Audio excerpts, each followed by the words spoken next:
right, so just want to welcome everybody. Shane McNutt, craft bourbon hunter, and I've got Ashley and Colby Frey from Frey Ranch Distillery with me today.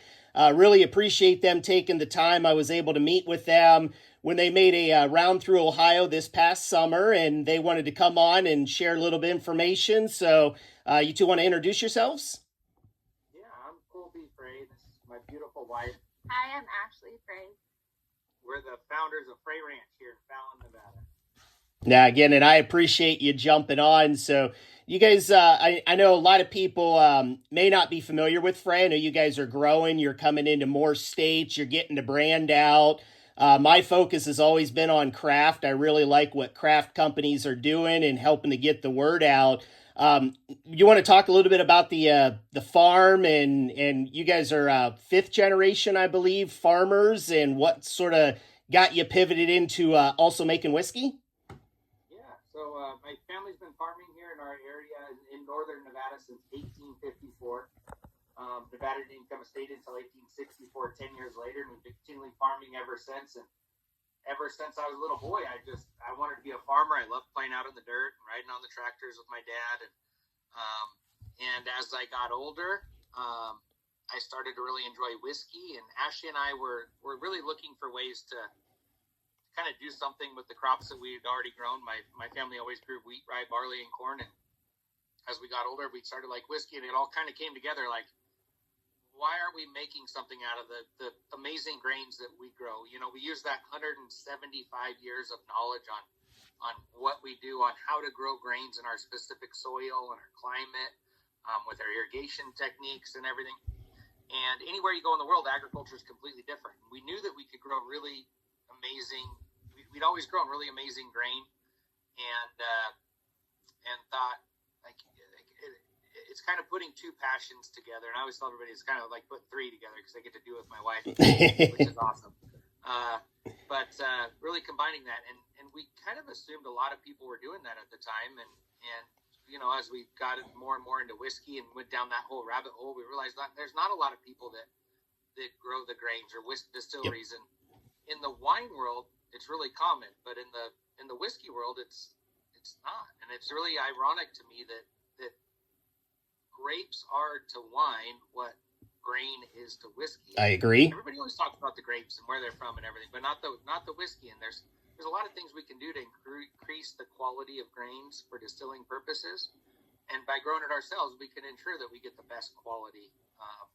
You know, and with anything, with better inputs, you end up with better outputs. So that kind of led us through this whole. That was a long answer to your question, but no, you're good. How we got to where we are today, yeah. Well, I think the only thing I would add is it's just really a true passion of showcasing the grains that we grow right here on the farm through whiskey and being able to share that with everybody across the country. And if it wasn't for the farm, we wouldn't have a distillery. It was really like the farm kind of led us to the distillery and really taking that true love of agriculture, and combining it and being able to create a product, because that's kind of every farmer's dream, is to create something that they can share with people and not just sell it on the open market and wipe their hands with it and be done. Yep. Yeah, and I think you guys are doing a great job. I mean, I know a lot of the distilleries they'll say grain to glass, and we source all of our grain from our home state, but you guys are truly ground to glass. I mean, you're pulling everything right out of your own farm to produce this whiskey. And I mean, what you guys are doing and sort of bringing some new ideas and new offerings to the market, I think really showcases how you can have control over that. I was introduced to your brand through a pick that Someone Say Whiskey did.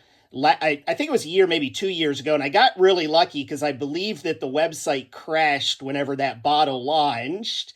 And I tried, I couldn't get on. About 45 minutes later, I just said, let me just try it again, and was able to grab a bottle. And that sort of led me down the rabbit hole. And now you guys are in Ohio, so it's a little bit easier access for me. I've actually grabbed a few different bottles through the website. Had some help gaining one of the 100% wheat whiskeys that I completely enjoy. And I will say that I've got the other two that you just released both coming my way as well. Oh, so, nice. You got lucky there too. Those all sold out super fast, so you have quick fingers there. Yeah, I may have had a little insider information, so So I jumped on right at 1 o'clock as the email came through and was able to snag both of those. And really excited with the other ones. But I know whenever I had jumped on, and when you guys introduced your first bottle into Florida, I grabbed in one of those, and you guys released one of your distillery ryes at the same time. So I'm being able to build up my collection of Frey Ranch and have some variety there, which is really exciting because personally, I like to have people over. I like to share whiskey. I'm sending samples and that out. I got a bunch of samples already here that I get out to people. So having that variety is really exciting to me. That's cool.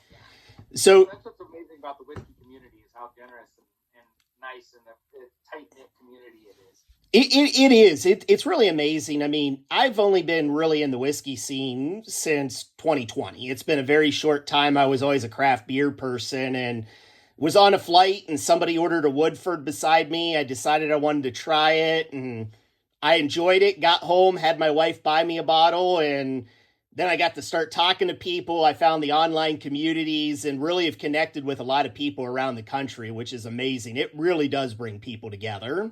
Yeah, it does. Agreed. So I mentioned the 100% wheat whiskey. I know you guys are starting to look at some of these 100% grain series. You've done oat, couple other ones, I believe. Are you looking to continue that process, or are you looking to introduce some new things, maybe throw ideas out? Yeah, so like our goal has always been to showcase the grains that we grow here on the farm, and so we wanted to create each different grain by itself completely, so that you didn't have any outside influence of flavor. So if you put a little bit of malted barley with the wheat, then you're kind of wondering, is this flavor coming from the barley or the wheat or whatever? And so we did do 100% wheat, rye, barley, corn, oats. We have a triticale, and then we did different mash bills, and really it's kind of our way, like, to how like express ourselves through the grains, you know. Yep. So a lot of distilleries do like secondary finishes in barrels and things like that, which are good. There's nothing wrong with that. But to us, it takes away from our goal, which is to showcase the grains. You're masking it with the flavor from whatever the sherry cask or the whatever type of barrel you're adding it to. So we have several different mash bills. I think right now we have 16 or 17 mash bills. Quite a bit of grain that's 100% of its each type, like rye, wheat, barley, corn. And then someday, what I'd like to do in the future, which we don't have near plans for this, but someday do like instead of a barrel pick, do like a group or a store blend. So that'd be nice. Rye, 100% wheat, 100% corn, 100% barley. We can give them a syringe or a vial or something like that, and say, go create your own blend, and we'll blend that for you together and bottle it. Kind of like a single barrel. It'd be kind of a fun thing for a lot of people to do. That a lot of distilleries can't do because they don't have the 100% wheat or 100% rye or 100% corn. So that's something in the future. We also malt here on site. So we have our own malt house, and I'm sure you're familiar with the malting process, but you can malt any type of grain. So we did like a 100% malted corn. We did a 4-grain malt. Our normal bourbon's a 4-grain, and we did the same mash bill. It was the same grains and they're grown in the same field, but all 4 of them are malted. And it's really fun to kind of see how that contributes flavor-wise to the final product, and how different it is than our traditional bourbon. So that's kind of fun to play around with different stuff there, but super small quantities. Yeah, and I think what we've really enjoyed is we've released some of those single grain series a couple years back, but as we tasted the barrels, we were starting to find some really exceptional barrels. Yep. And they're just too good to blend, and that's where some of these single barrel wheats came from, and anything that was in that 1200 series, from 1209 to 1214, I think, 5 barrels. 1208, yeah. 1208, so 6 barrels that came from that 1200 series were just exceptional, and like I said, just too good to blend. So we've got one more that we have that's bottled it's here. That's the grand finale. It's the one, it got a lot of TJ at Bruzel came and tasted it. Yep. It's like, that's the one. That's one we have, yeah. So of that kind of, they tasted like, to me, and other people think different things, but like, it was like that funfetti frosting. Yeah. Yep. Birthday cake, like confectionery sugar, caramel, creme brulee. They're just really good. It's amazing when you get those flavors coming off of that. I mean, I had a sample of the 100% wheat that I really enjoyed. This was a pick by Curry's out in I think Las Vegas. The first one I was able to get, and then the two profiles on the latest release, they just sounded so good. I grabbed the first one. I actually grabbed one of your special edition bottles that you had on the website as well with the university in that, just something unique. And then a week later, that other one drops, and I'm like, yeah, I'm on that one too. Yeah, you got to keep those two side by side. So the Friday release and then the Monday release, because the Friday release, which I think was 12/13, 12/14, I can't remember, but one of them had a lot of herbal notes, and the other one had a lot of sweet notes. So Yep. They're both fantastic, and they're both exceptional barrels, but really fun to taste them side by side, and we love to be able to release and do that with our customers, because we taste them side by side, and we want everybody else to experience what we're going through, and just that journey from the barrel to the bottle and crafting the tasting notes. So. And that's what's different about our single barrel program is they don't all taste the same. Yep. So we'll do like a lot of times we'll do 5 or 6 different samples side by side, and it's amazing to taste how completely different they are. But that's what we do when we pick the barrels for the program. We will not necessarily pick our favorites all the time. That doesn't mean they're not really good, but they might be extra spicy, or they might be extra caramel, or extra sweet, or extra, woody, or something different about them that we throw into the barrel program, so that it's really created this neat thing where people just had somebody text us a picture of his list of 50 different Frey Ranch barrels that he has, and yep. things like that. So it's really fun to see that, and you're not getting 50 barrels of the same whiskey, you know what I mean? And it's fun to see the community taste them all side by side. Yeah, it's great. I mean, like I showed you, I've got several of the single barrels, and I've been on several picks myself. I mean, me preferably, I like to find that uniqueness. I know some people are like, hey, I want this because everybody knows what it is, but I like to find that different, and that's what is exciting when you guys are finding those barrels. You're actually pulling them out and putting them into the single barrels so everybody can sort of get that full effect of them. Yep, and you mentioned the blending in that. I think that's a great idea. I know, like you, I love the straight whiskey, just being able to taste the grains. I know finished whiskey is sort of picking up a little bit. A lot of people are doing the sherry finish and different things. I was up at Doc Swinson's earlier this year, and we had the opportunity to take some of their finished barrels and blend them together with the syringe and everything to come up with a cigar blend. So I went up with the Someone Say Whiskey group and was able, so it's a fun experience. So when you guys get to that level, I think you're going to get a lot of excitement out of that as well. Yeah. Cool. Yeah, no, that's a neat story, and that's got to be a fun experience. Yep, definitely. And I think everything I've heard, I know I was supposed to be out there to your place, sort of had some last minute things change on my end. I had to be out of town, and talking with my wife after the first of the year, we definitely want to come out and see it. But I've heard your facility is amazing. The process that you take everybody through, I've seen the photos and videos, and I know you do it with your single barrel program. Do you give people tours and different things outside of that as well? Yeah, we're open to the public every Saturday. We do complimentary tours and tastings. We're only open noon to 4, so I always tease like we're only open 4 hours a week, which doesn't feel like a lot, but it's wonderful to get the crowds out. And I think what people don't realize is you're actually coming to a working farm, yep. which is why we're only open on Saturdays.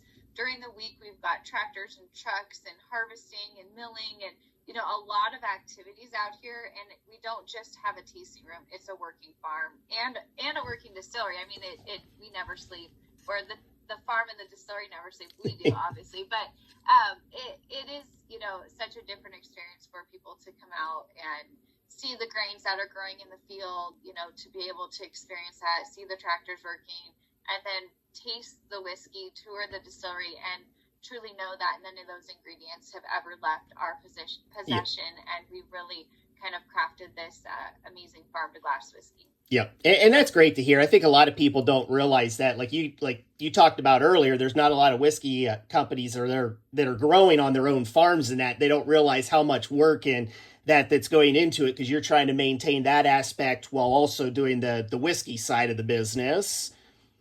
Yeah, exactly. Yeah, and then I think I saw some of your social media posts even on those Saturdays. A lot of times you guys bring in food trucks and different things. Just really, yeah. Go ahead. Popular. Yeah, those are some of our more popular Saturdays. Just being able to get the food trucks out here. We'll do, actually not this weekend, but next weekend, we're doing a big whiskey harvest festival, and we'll have a couple thousand people out here. And we do food trucks, cocktails. We've got our corn cannons out, which I'll let Colby touch on that. But it's just a fun day where we've got some really nice artisan craft vendors that come out and sell their stuff. We're going to have our boozy pickle vendor, Nevada Brining, and he's going to bring his whole spread. And I think he's going to do like craft your own pickle jar. Mm-hmm. You can put as much of the different ingredients in. And yeah, I know. That'd be an experience. I'm gonna love that. That's kind of a big deal. Yeah. So no, that's great to hear. I mean, you're really bringing all the aspects together for the people that are visiting and giving them different experiences, which is really nice to see. I mean, excuse me, I think a lot of people, when they think of whiskey, the first thing they think of is they're going to Kentucky, and these are distilleries that are catered towards bringing people in and have those specific tours set up. But just seeing something different and what you guys are doing with the farm and bringing that to the table, I think that's amazing to hear. It's really neat to see people. I mean, we get people that drive all the way here from San Diego or San Francisco or Oregon or Arizona, and like it's amazing. Like we had somebody come all the way from Korea that said that they wanted to come to the area anyways, but they timed it to where they wanted to come see us, and it was really ironic because it was a single barrel release day, and they were so excited. They changed their whole trip just to be here wow release day or whatever. But it's amazing to see how many people travel to come see us. It's really humbling. Yeah, no, that's great to hear, and hopefully it just continues to expand as you get the word out there. I believe when I did the craft spotlight a few months ago, you guys were currently selling in 6 or 7 states. I think you had just added Florida. You were working on Indiana. Are you continuing to look for other states to participate in, and what's your expansion look like? Yeah, we're really thoughtful and strategic about our expansion and our distribution footprint, primarily because we are only limited to sell today what we distilled and aged 5 years ago. We've never sourced a single drop of whiskey from any other manufacturer. So, that does really limit us, but it has allowed us to focus on different areas before we launch in new states. Yep. So, for example, we really did like a regional approach with California and Arizona, which are 2 amazing states, and then kind of went out to Texas. Ohio was a really fun one for us because the state reached out to us, and at first we said, no, we're just not ready for Ohio. And then they just kept reaching out and letting us, that we were the #1 craft whiskey that was searched on their website. So I said, okay, we'll be there. And I will say that Ohio's been one of my favorite places to visit. I spent a week there probably a year and a half ago and met some of the nicest people. And the people of Ohio show up when you've got a barrel signing or an event. I will say that. And that's really fun as founders to be able to travel and meet people has been great. Well, that's great to hear. And when I first learned you guys were coming to Ohio, it actually caught me by surprise, because I know Ohio's usually lower on the list because we're a control state and it's a little bit tougher to get in. But just hearing the backstory and you guys being here, and I know when you were here earlier this summer, we had a dinner together that I got to participate in, and then you had the signing the next day. And I from everything I saw, the photos and everything, it was a really good turnout. So it's great to hear. Yeah. So, outside of the states that you're selling in, I don't know if everybody knows that you do have the online website as well that can really help people to get some of the barrels and options. I don't know if they ship to all 50 states, but the majority of them probably have the ability. So just you want to touch on that a little bit. I just want to make sure people realize they have the option. Yeah. So we do have our own e-commerce store. It's shop.freyranch.com. You can find it on our website. We do always have some really fun whiskey drops like that 100% wheat that you just got on.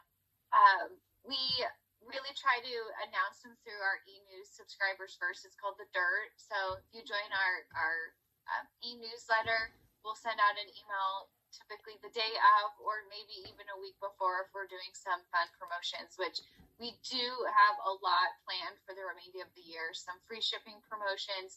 We're going to open what we call the Vault, which we always hold back a couple bottles, a dozen so of each of our releases. So that'll be really fun for people to get in on. And then, just being a part of the community and hearing about, what's going on the farm is always a great way to stay in touch with the brand.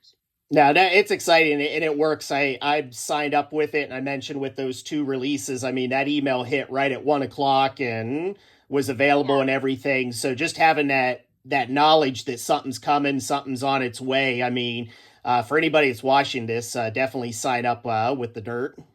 Yeah, we ship to 30 states. I don't know the states they don't ship to. We use a third party because of logistically and the laws. And so they're turning on and turning off states. So I unfortunately don't have the states that we don't ship to memorized. But if you go to our website, we list them out. And for the most part, the majority of people can get them. And if you are in a state that we don't ship to, I always recommend going out to Sealbach, which they've got a great online platform, and Reserve Bar, Caskers. There's a lot of them out there that you can find Frey Ranch. Well, that's good to hear. And I know you've recently put some merchandise on there as well, just given. We did, yeah. So that was our number one requested item was, can I get a set of Glen Kieran's or a hat? So we do have some merch on there right now. The Glens are coming. I promise you they'll be in a really nice two glass box. But we've got the hat that Colby always wears. We've got a really cute dog toy right now, a juicer. And then what else is on there? The High Camp Flask. Yes. So great holiday gifts. And it's a shaker, but really cool. It's like 3-in-1. So you can use it as a shaker. You can use it as a cup. You can use it as something to pour in. It's a really cool tool to use. Yeah. Now, it is exciting to see those options and those things that are available to people as well, because I know merch goes a long way. If it's shirts, it's hats, especially with the Glens and everything. I mean, they go a long way. And having something unique like that with the flask and that's branded Frey Ranch, I mean, it could really, somebody can have that and really showcase the brand out there. Yeah, it is a lot of fun. Yep. So I know we've talked about the single barrels and different things. You want to talk a little bit about your program? I know the single barrel program's in high demand, and you're able to go to the website and sign up for it. But when somebody does get picked for a single barrel, what's that process look like? Yeah, that's a great question. So as Colby mentioned, when we pick out our single barrels, we're not just picking any barrels. They're truly unique to the flavor profile of Frey Ranch. So they're standing out for multiple reasons, whether they're like a really sweet barrel, really earthy barrel, maybe something that has just like this amazing spice to it, the creamy texture. We kick them out. So due to that, we only do 100 single barrels a year. And that is something that we're really excited to do and be able to offer. We limit it to 100 because Colby and I like to sit in and be a part of every single barrel if possible. So whether we're hopping on Zoom with a whiskey group or we're actually hosting them here at the ranch. We prefer that people come out here and we have a lot of fun. The ranch, and it really helps. You get that whole experience that way. Yeah. But, they do go to, we allocate them out, certain amount to whiskey groups, certain states will get, X amount. The tasting room will get some, our online shop will get some. So there's not a lot, there's never enough to go around, but we really like to support the retailers who support Frey Ranch in multiple ways, not just by the number of bottles they sell. I know that there's some programs out there that are pay for play, but we really look at the overall support that an account is giving us through their e-commerce, through their social media, whether they're featuring us in their e-newsletter. We've got some great retailers that have these beautiful racks, and they participate in our campaigns, whether it's Whiskey Harvest or we do a bourbon and beer campaign that's during the football season, and that's a lot of fun.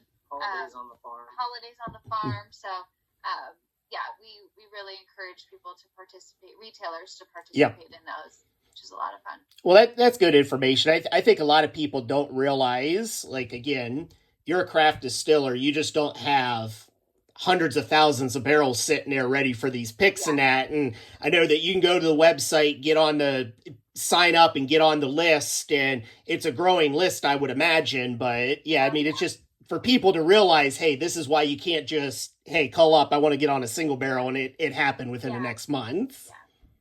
Yeah, I think the Someone Say Whiskey pick we had done, Melissa had started reaching out to us probably about a year before we released a barrel to the group. And we had hopped on and we did a virtual tasting with her group, the Someone Say Whiskey, which was a lot of fun, where we hop on Zoom, for about an hour, and Colby does a virtual tour of the distillery, and the group has samples, and we talk about the brand. And then 6 months later, he says, we had a lot of fun on your virtual pick. We'd really like to offer you guys a single barrel.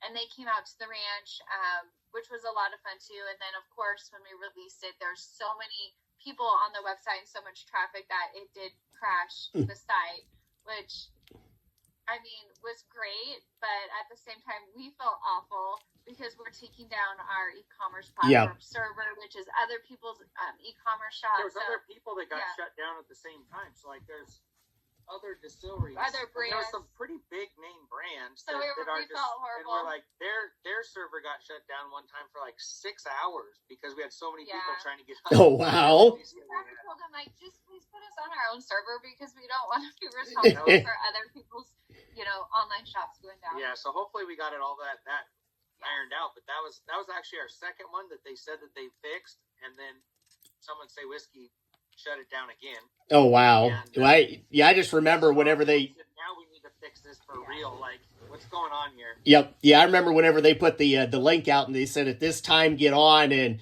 it's like I got on right away, and you hit the refresh, and it's just like the whole site went down, and I was sitting in my living room, and I waited about 45 minutes. I'm like, I'm just going to check it real quick, and was able to put a bottle in the cart and grab one. So it's, I mean, that is just that online community being so amazing. With our first single barrel wheat release, it sold out in 4 minutes, and for us, like on this side, we're so happy and we're so pleased for the 180 people that got bottles. But for every person that gets a bottle, there's hundreds of people who are not getting bottles, and we feel horrible. So we try to release more and make sure that everybody has a shot. And the problem is that the flavor profile is so different.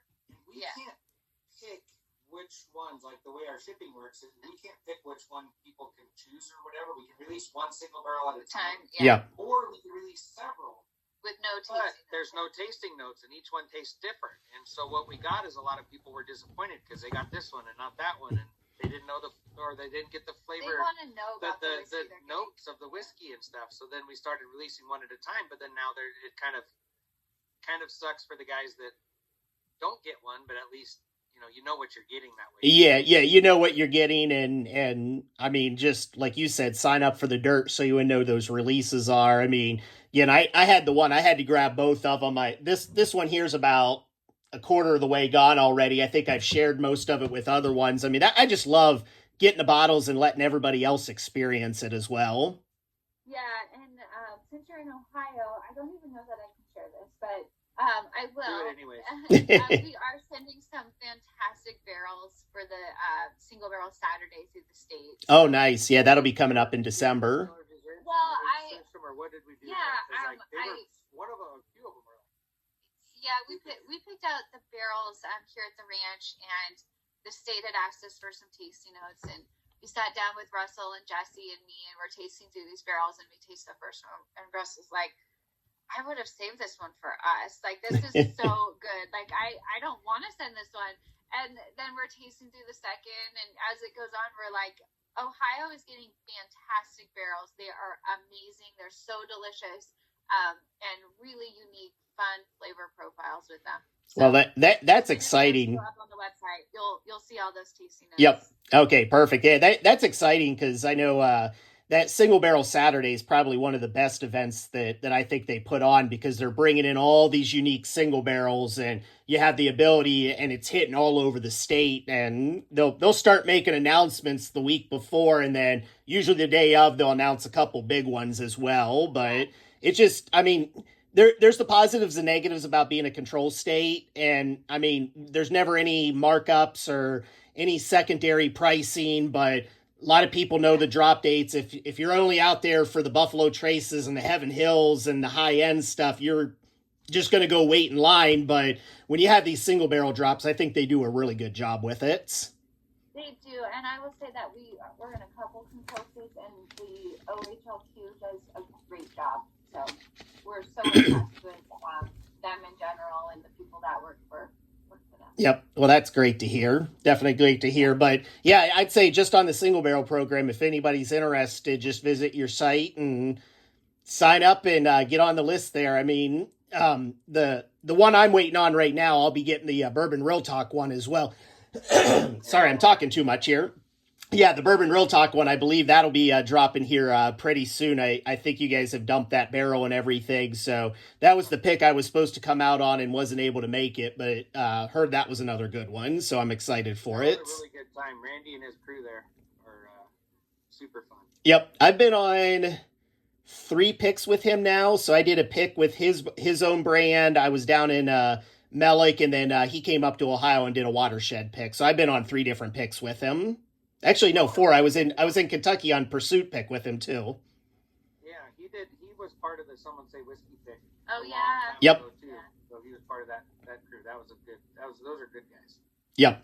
Yeah. No, but both those communities. That's what really drove me into meeting a lot of people within the community and connecting. I'm in sales, so I travel all the time, and just being able to have people that are out in other areas I travel to that I can meet in the evening and have dinner or get a pour with them.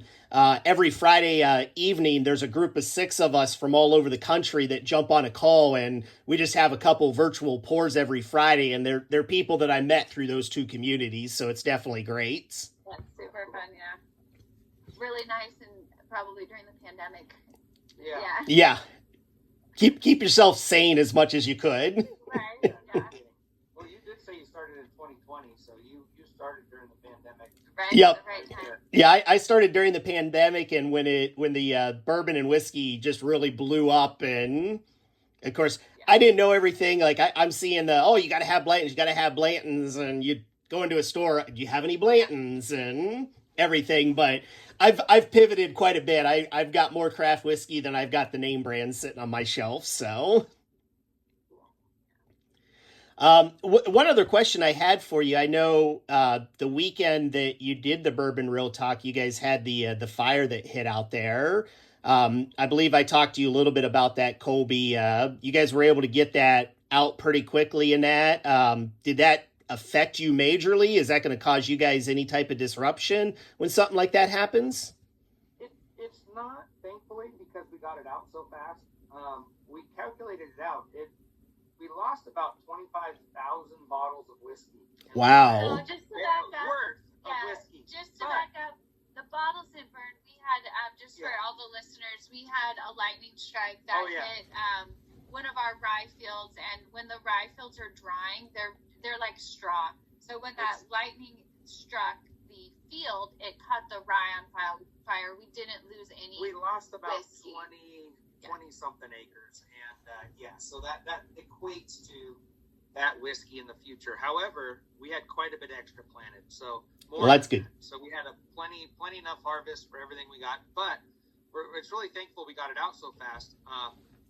I was sitting here at the ranch, and Russell, our master distiller, lives right here at the ranch too. And I was talking to him on the phone, and he says, "Oh, looks like lightning just struck your house," because it was right behind my house from where he was located at the time. And I said, "Oh man, I hope that's not the rye field," kind of knowing that that's that direction. And so I kind of started walking towards my truck, And then our neighbor called and said, "Hey, your rye field's on fire." And I was already driving that way, and luckily we had equipment already hooked up. We had a disc hooked up already, and so I got a guy right away, one of my farm guys, driving around it, trying to isolate the area that he could. Then we had two loaders, big loaders going around trying to smash it down to kind of create a fire break to keep it from going to the rest of the field. We had the excavate, so I was on the excavating machine trying just to claw away like a little fire break also.